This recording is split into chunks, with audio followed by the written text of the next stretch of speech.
The other day you saw him declaring himself candidate. Which party organ appointed him to be party candidate? So he's effectively saying, I should nobody rise. If you try to say also interested, you become an enemy. So you'll see his dogs on social media abusing you. You see into concert wars, into musical wars. In a video Jolly Mukulaba, it titled The Satisfying Downfall of Mathias Mpuuga. Oba okugwa kwa Mathias Mpuuga okuleta essanyu okuleta omukkuto. Kankole direct translation.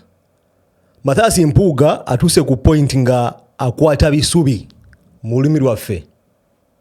Akwate no neno. Alikwata bintu akasuka ku kisenge ekikwata kikwate. Woba okola videos ku YouTube, ku TikTok, oba any platform, oba ku X, formerly Twitter, Mathias Mpuuga yakugambye singo wa mu criticizingako kiyayise okuvuma mu kaseera ke yalidamu $500 million. His Excellency ne Nuupu ne bamu exposinga singa oba wa mu criticizinga yakuyise embwa. Mu ka video kwolabye yagenda maaso n'agamba nti His Excellency ye declaring a candidate wa Nuupu nga yebuuza ani amulonda kubanga ye mutwe gwe Mathias Mpuuga alowooza akyali wa Nuupu yerabanga member of parliament wa Nuupu. So muli yebuuza His Excellency okuvayo n'agamba mbu ye candidate ani amulonda. Ageze maaso n'agamba nti singa oyimira against His Excellency embwaze zigenda vayo zikuvume ku online. So abantu ngaffe abakola videos online ku YouTube kyatutwaliddemu. Mathias Mpuuga atuse ku point nga takyayagala muntu kumukriticizinga. Ekyato kitandise okusinkinga. Akaliro atandise okukawulira. I respect Mathias Mpuuga, musajja asomye, musajja ategeera, naye yagenda n'abeera court. Mu kintu kye yatwala lightly, bamuwa options n'agaana okuzitwala. Njagala tujjukire mabegaawo, bino byonna nga bitandise eby'ebitaano. His Excellency yamugamba, vaayo weetondera abantu, zaayo ssente, bino byonna tugenda BYP nga biveewo. Tufune clean slate, tutandikire ku zero tuzimbe buto. Era obadde olaba His Excellency nga avaayo ne respect ya mayi buli bayogera ku Mathias Mpuuga. Naye nga buli opportunity side eri gyefuna Mathias Mpuuga gyafuna agezaako okuteeka His Excellency wansi. Kati kituuse ku point ey'okuvaayo nga takyakikweka. Mu ntandikwa yali abikkirirako. Omanyi Abaganda abantu bawembwefu nnyo.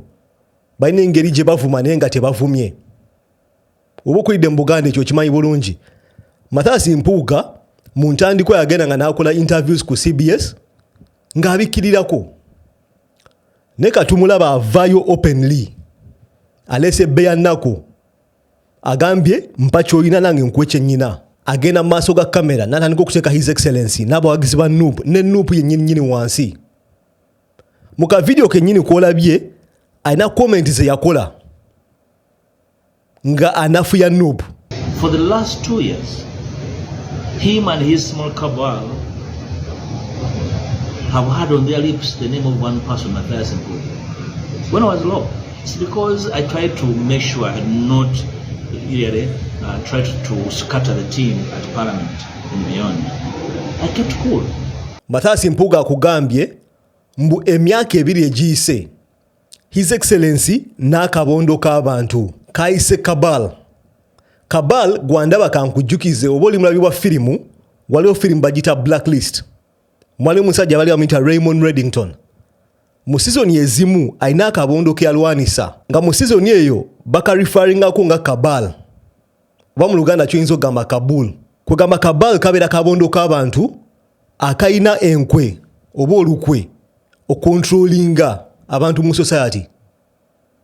Tubiraba nnyo mu governments ng'abantu bavayo ne bagamba nti mu ggwanga oba mu nsi mulimu abagagga abakontrolinga ensi. Endowooza ng'eyo akabondo ng'ako ebeera efuuse cabal. So Mathias Mpuuga akugambye mbu His Excellency ne kabali ye kwegamba ayikwetinze NUP oba NUP executive ku kabondo k'abantu akalina zi conspiracy theories oba kabondo k'abantu akalina enkwe ezicontrolling abantu mu society kwegamba ye agamba executive ya NUP ne His Excellency omulama gwe baliko kumulwanisa. Ono ye musajja erabidde nti yakwatibwa nga alya ssente n'asooka ne yeegaana, eventually n'akyusa story, n'akyusa goalpost, n'agamba mu ssente n'azifuna legally. Ye musajja y'omu bannayuganda bangi baavaayo ne bamugamba zzaayo ssente. Eyo criticism oba okuvumirira kwe yafuna online yakutwala nga abuse. Avuddeyo abayise embwa. Bannayuganda abamulonda be bamukwaba bamucriticizinga. Abantu abamuteeka mu parliament abayise embwa. Takomyawo atandise ottema ekigambo. Atandise okulimbirira mu NUP mu executive is an equivalent of a cabal. Kyendowooza nti kivumo kinene nnyo lwakuba nti abantu bangi bakibuusizza amaaso. Mu kibiina ky'olowooza nti mwoli ogenda mu maaso okukiteeka wansi, ogenda mu maaso okuteeka party president wo wansi.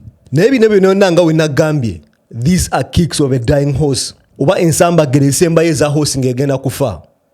Mathias Mpuuga ayidde, talina plan B. Naye nga His Excellency yali yamugamba, yali amuwa obudde ajje yeenenye azzeeyo ssente ebintu bitereere. Kinabadde ndowooza ne mu kaseera kano kyadde kisoboka ne Alex Waiswa yavuddeyo n'agamba Mathias Mpuuga finito. Mpuuga finito. Mu NUP Mpuuga finito. Actually member wa NUP finito. Ebisigadde bya member gw'oyogedde nze kugambye gwe manya mu bya National Unity Platform bino twala byange nti omwami oyo finito. Finito. In our mind, for us, Mpuuga is declared persona non grata. For Mpuuga ali persona non grata mu byaffe. Tetumulabawo. We don't see him anywhere. Mumuli gwa opposition mu kukyusa amateeka ebyokulonda. He just wants to have a day in the news and to recover from his Yuda Iscariot politics. Kubanga yatutunda. Munnange gwe kirabanga ekya bulijjo. Naye omuntu gw'obadde weesiga. Nga weesiga omuntu n'omwesiga n'akulyamu olukwe. Olaba kati gwe weesiga obutono obuyinza okunkyaya. Kunkubira simu n'ongamba Waiswa nkya tuli kusanyuka saawa emu. N'onninda ne sijja tonkyawa. Naye katono gwe twakwasa ebyaffe nti genda otuggalira oluggi lw'emmanju. Naggulawo n'atudongowaza n'atuyunguwaza ne bamuwa amajja n'akomawo n'atugamba nti bansiimye nti obuweereza tebubangawo. Nga ffe abaamuweerezayo tetunnamusiima. Tetwamuweereza okontana nabo. Njagala tusagala tukifuule na academic. Pate eri mpuliriza bulungi. Sober minds. Teyinza ba sober mind nga Yuda Iscariot. But you need this sober people. Omanyi bwe tosoma Bible. Yuda Iscariot ye yalya mu Yesu olukwe. Yuda Iscariot batuula ku mmeeza y'ekyeggulo bonna. Wuliriza, Yuda Iscariot yatuula ku mmeeza ne Yesu. Era nze ekyampa amaanyi kubona nga bino binaaba bitya. Naye nenzijukira nti ne Yesu yamala n'azuukira era n'awangula. Yalemerako. Ate ye yamanya. Ekyenjawulo ko no Yuda Iscariot, no Yuda Iscariot Pro Max. But you need him. No, we don't.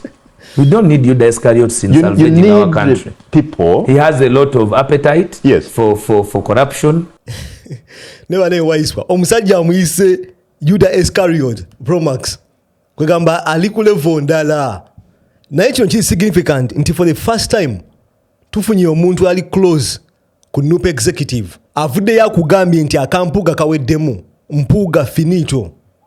Ekitegeeza nti osobola okusoma between the lines nti waliwo ekigenda mu maaso mu kibiina ekiraga nti Mpuuga yagobebwa dda lwakuba nti bagezaako ku reservinga respect gy'alina mu society bakitwala mpola tebaagala kimukubako tebaagala kikuba ku bannayuganda bakyamuwa obudde naye ate Mpuuga yeeyongera kusima kinnya ali mu kaseera ka kazigizigi ekinnya yayongera kisima deep ensonga ayongera zifuula waasi kyova olaba nti ebiseera bino tumulaba nga atandise okukozesa obukodyo obw'okuteeka wansi His Excellency. Previously emabega kaawe yavaayo n'akola address mu bantu abatonotono ng'akimanyi bulungi egenda ku social media abantu bagiwulirize ng'azalawo his excellency.